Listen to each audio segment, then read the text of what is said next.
வணக்கம். ஆசிரியர் தகுதி தேர்வில் கேட்கக்கூடிய இம்பார்ட்டண்டான தமிழ் கொஸ்டினை தான் பார்க்க போகிறேங்க. பிடிச்சிருந்துச்சி அப்படின்னாக்கா லைக் பண்ணுங்கள், சப்ஸ்கிரைப் பண்ணுங்கள். ஃபஸ்ட்டு கொஸ்டின், சரியான மரபு தொடர் பொருள் ஆகாய தாமரை. ஆன்சர் ஆப்ஷன் டி, இல்லாத ஒன்று. நெக்ஸ்ட்டு, எண்ணி துணிக கருமம். கருமம் என்பதன் பொருள் ஆன்சர் ஆப்ஷன் ஏ, செயல். நெக்ஸ்ட்டு, சைவ சமய குறவர்கள் எண்ணிக்கை 4 பேர். Option D. யார் யாருன்னு பார்த்தங்க அப்படின்னாக்க திருஞான சம்பந்தர், திருநாவுக்கரசர், சுந்தரர், மாணிக்கவாசகர். இவங்க 4 பேருமே சைவ சமய குறவர்கள்னு சொல்லுவாங்க. நெக்ஸ்ட்டு, சரியான கூற்றை தேர்வு செய்க.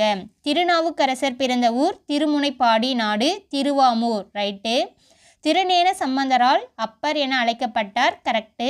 தாண்டகவேந்தர் என அழைக்கப்படுபவர் அப்பர். அதுவும் கரெக்டு. ஆளுடைய அரசு வாகீசர் என அழைக்கப்படுபவர் நாவுக்கரசர். 4 கூற்றுமே சரி. ஆன்சர் ஆப்ஷன் சி, அனைத்தும் சரி.